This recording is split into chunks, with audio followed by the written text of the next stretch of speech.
मैं फिर से शुरू करता हूँ। विवाह आज का टॉपिक है और विवाह में हमें ये देखना है कि विवाह कब होगा, विवाह कैसा चलेगा, वैवाहिक जीवन।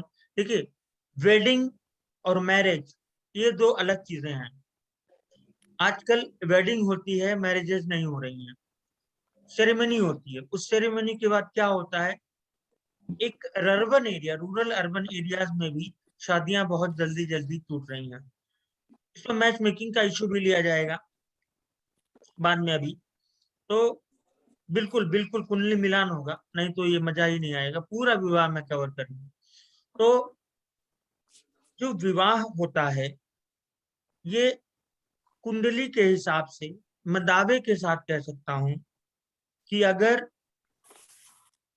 विवाह करते समय कुंडलियों को ठीक से मिलाया जाए तो संभवतः विवाह नहीं टूटेंगे। इसके लिए के.एन. राव सर का साफ कहना है कि जो प्रचलित छत्तीसगढ़ मिलान पद्धति है वो काम नहीं करती। मैं यहाँ फिर से बता रहा हूँ, और मैं उनके 4-6 एडवोकेट्स में हूँ जो मतलब उस चीज को मानते हैं, और मैं कभी भी गुड़ मिलान छत्तीसगढ़ वाला नहीं करता क्योंकि वो पूरी तरह से फेल है। और उसमें उसका कारण मैं बताऊंगा और कैसे करना चाहिए ये भी बताऊंगा। साथ ही साथ मांगलिक मांगलिक को एक बहुत ज्यादा हवा बनाया गया है। यहाँ तक कि मैट्रिमोनियल साइट्स में भी मांगलिक को लेते हैं कि मांगलिक, नॉन मांगलिक, जो मांगलिक हैं उनके लिए रिश्ते आते हैं। और ये भी बिल्कुल बेकार का इश्यू है। कारण मैं अपनी बात नहीं बता रहा हूँ, मैं रिसर्चर्स की बात बता रहा हूँ, वो भी राव सर के नेतृत्व में। कारण ये है कि कोई भी मंगल हो, कोई भी मांगलिक दोष हो, उसका काट उसी कुंडली में होता है। किसी भी मांगलिक दोष का काट उसी कुंडली में होता है। और मांगलिक पर सबसे अच्छी जो बुक है वो करीब 2014 में आई थी, मांगलिक पर, कुंडली मिलान पर पूरी। उस बुक का नाम ही है कुंडली मिलान मैच मेकिंग। इसके अलावा मंडली कुसुम वशिष्ठ की बुक है, वो भी बहुत अच्छी है। Please repeat the writer again. Okay ma'am. कुंडली मिलान, के.एन. राव, के जोशी। बहुत ही कम चर्चा में रही है बुक, और इसको थोड़ा सा इसलिए भी चर्चा में कम रही। के.एन. राव एंड के जोशी, के.एन. राव एंड के जोशी। के जोशी जी, इन्होंने अभी इन मार्केट है ये? हाँ हाँ, मार्केट में है ये। ओके। लेकिन विशेष बात क्या है इसमें, जी ये इनकी रिसर्च बुक है राव सर की, और इसे लिखा है अलग अलग राइटर्स ने, और वो सब इन्हीं की भारतीय विद्या भवन से ही रिलेटेड लोग रहे हैं।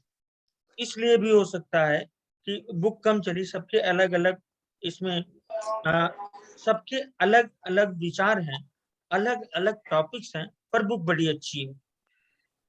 इसको आप लोग लेके क्लास के बाद कभी भी पढ़ते रहिए, बहुत अच्छी बुक है। और मैं रिपीट कर रहा हूँ, कुंडली मिलान मैच मेकिंग बाइलिंगुअल बुक है। तो मैं ये कह रहा था कि मांगलिक दोष को हमारे सोसाइटी में, खासकर उत्तर भारत की कुछ विशेष जातियों में बहुत ही प्लीज साउंड मत करिए, बहुत ही ज्यादा एग्जागरेट करके डराया गया। इस वजह से शादियों में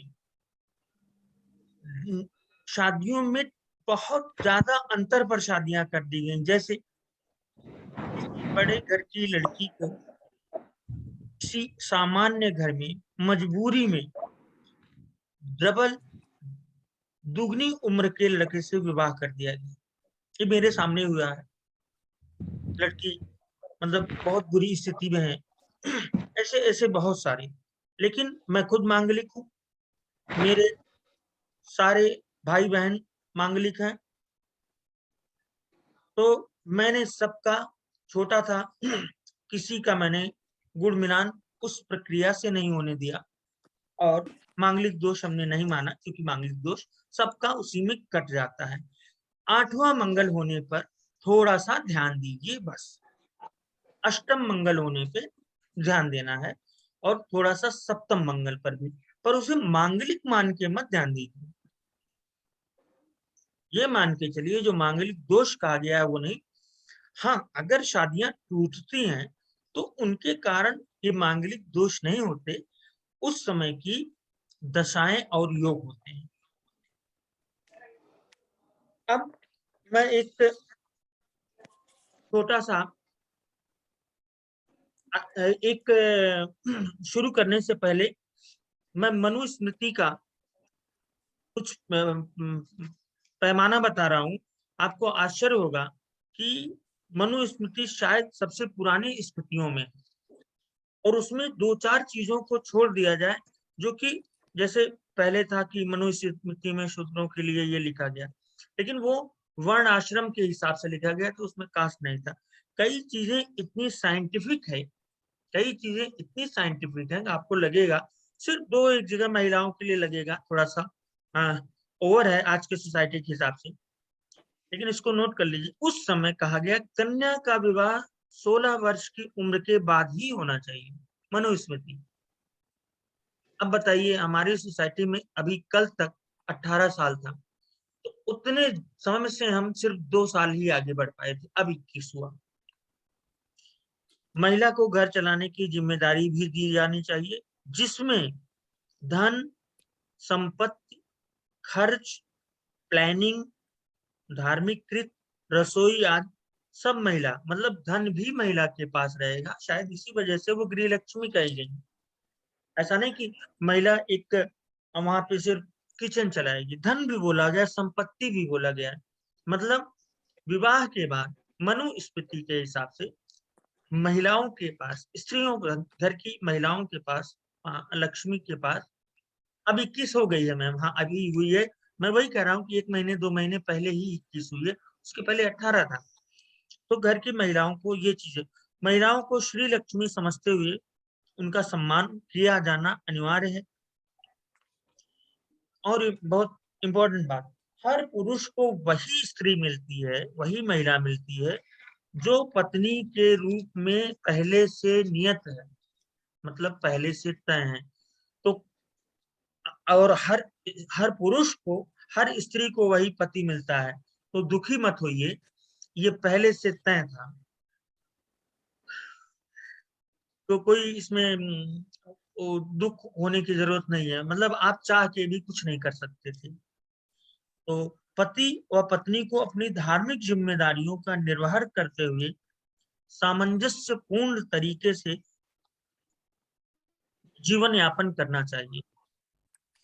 उन्हें ऐसा कोई कार्य नहीं करना चाहिए जिससे उनके बीच दरार या तनाव हो। अब बताइए कितनी बड़ी बात उस जमाने में कही गई। आज मैं आपको बताऊं, आज क्योंकि मेरे पास जो जितनी क्वेरीज आती हैं उसमें आधा ब्रेक ब्रोकन फैमिलीज या सेपरेशन या तलाक की हो, आधी 50%।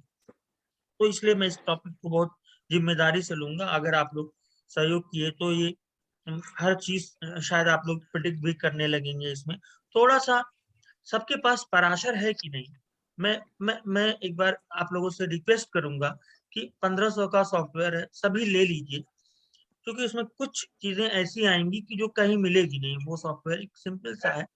जी सब वो फोन नहीं उठा रहे हैं, मैंने फोन किया था उनको। आप फोन मत करिए, वो देखिए जी कई कारण है। आप या तो व्हाट्सएप कॉल करिए या व्हाट्सएप पे मैसेज डाल दीजिए, ओके, वो तो नहीं नंबर उठा। मुझे लग रहा है कि काफी वो ट्रेल में चला गया है, एक बार नंबर आप प्लीज पोस्ट कर दें। श्योर मैं पोस्ट कर दूंगा। और नंबर उन्होंने खुद भी कहा था कि कह दीजिएगा कि वो ना करें। और दूसरा, आजीविका के लिए पुरुष को विदेश जाना है तो जाने से पहले सभी आवश्यक वस्तुओं की व्यवस्था करके जाना चाहिए। गुरुजी किसी का माइक ओपन है और डिस्टरबेंस हो रही है। क्या करें मैम, ये सर आप सबको म्यूट कर दीजिए प्लीज। नहीं, हम म्यूट करेंगे तो देखिए कल भी वही बात हुई थी। प्लीज जिसका भी हो आप ऑफ कर दीजिए, शायद आवाज पहुंच गई। अब ये देखिए कि if someone goes for his bread and butter outside, तो उसे अपनी पूरी व्यवस्था करके जानी चाहिए। यदि कन्या के विवाह से पहले बीमारी, हिंसक प्रवृत्ति जैसी महत्वपूर्ण सूचनाएं छिपाई गई हो तो विवाह रद्द हो सकता है। साइंटिफिक है। यदि कोई महिला 1 वर्ष के भीतर अपने पति के प्रति शत्रुता का भाव नहीं छोड़ती, तो यहाँ पे थोड़ा टफ है, थोड़ा सा अलग है, तो आभूषण आदि लेके उन्हें त्याग देना चाहिए। कन्या का विवाह किसी भी कुपात्र से कभी नहीं किया जाना चाहिए। मनुस्मृति।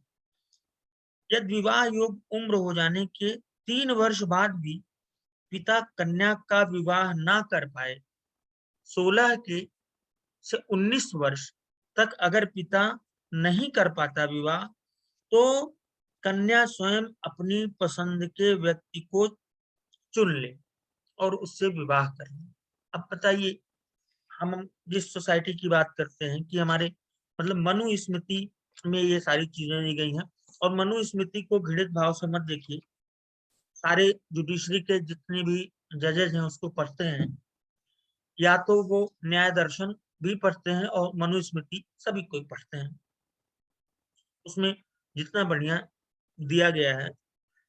तो अब हम आते हैं कि विवाह का टाइमिंग ऑफ मैरिज, विवाह का समय।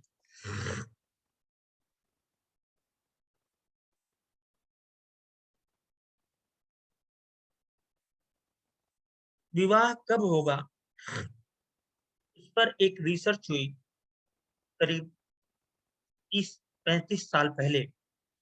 उस रिसर्च को कोई 5 लोगों ने चोरी कर ली। इसमें एक जस्टिस भी थे, एस.एन. कपूर, सबने नाम सुना होगा, महेंद्र नाथ केदार और ललिता गुप्ता, जय नारायण शर्मा, ए.बी. शुक्ला। इन लोगों ने राव सर की रिसर्च चोरी करके उसको छाप लिया। एनीवेज, उन्होंने कहा क्या? उन्होंने ये कहा कि विवाह कब होगा इसको देखने के लिए ऐसे नहीं कि पहले सीधे सप्तम हाउस देख लीजिए, 7th लॉर्ड देख लीजिए और बता दीजिए कि विवाह होगा। ऐसा नहीं है। इसको मैं कुछ जगह ये चीजें रिपीट हो जाएंगी क्योंकि अलग अलग नुस्खे हैं हमारे। पहला है मापदंड पहला, विंशोत्तरी महादशा और अंतरदशा का या तो लग्न या नवांश कुंडलियों के लग्न या लग्नेश या सप्तम सप्तमेश या उनसे संबंधित ग्रहों से संबंध होना चाहिए। तो रिपीट कर दे प्लीज। मैं बिल्कुल रिपीट कर रहा हूँ। इसमें कहना सिर्फ इतना है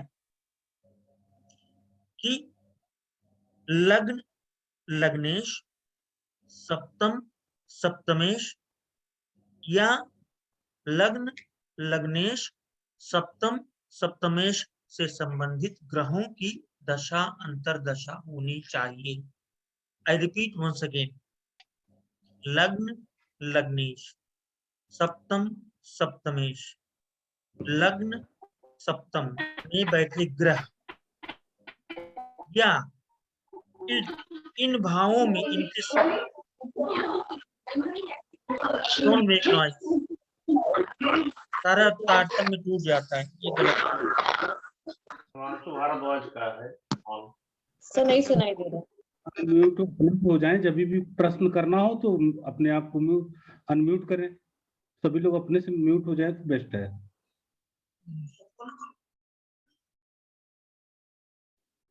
रुद्रा आहूजा जी करके है समथिंग, उनका अनम्यूट है। अच्छा कोई बात नहीं।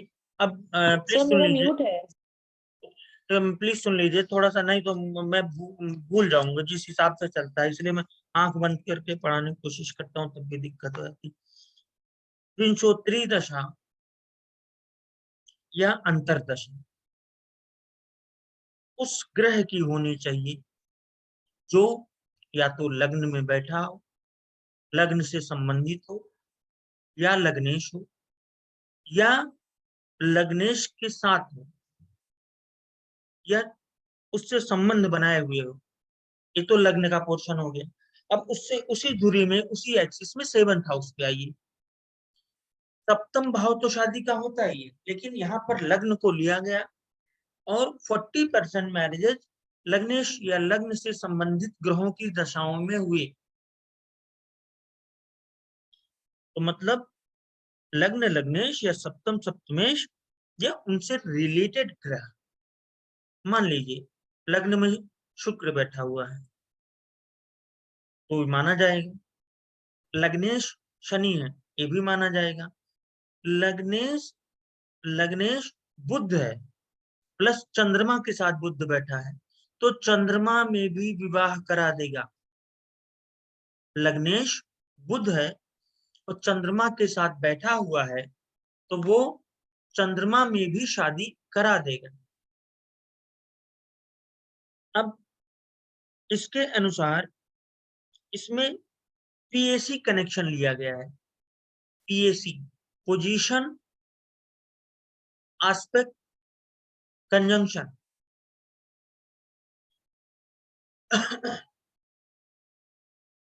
Position aspect conjunction.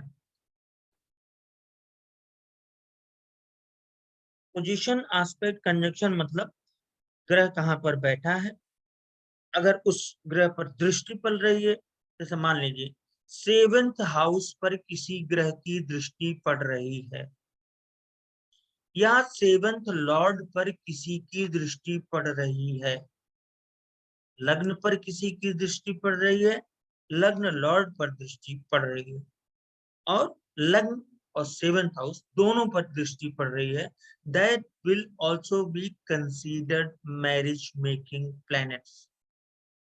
सर ये एंड होगा कि और होगा, मतलब कि और मैम ओके सर कितनी कंडीशंस फुलफिल होनी चाहिए, एक बार प्लीज रिपीट कर देंगे। हाँ मैं करता हूँ। जो विंशोत्तरी दशा और या अंतरदशा, विंशोत्तरी दशा या अंतरदशा लग्न की हो, लग्न में बैठे ग्रह की हो, लग्न के स्वामी की हो, लग्न के स्वामी को देख रहे ग्रह की हो, ऐसे ही सप्तम सप्तमेश, सप्तम को देख रहे सप्तमेश को देख रहे ग्रह। इसलिए मैं इसको रिपीट कर रहा हूँ, थोड़ा सा वास्ट है, बड़ा है, लेकिन सब लोग जान जाएंगे तभी मैं आगे बढ़ूंगा।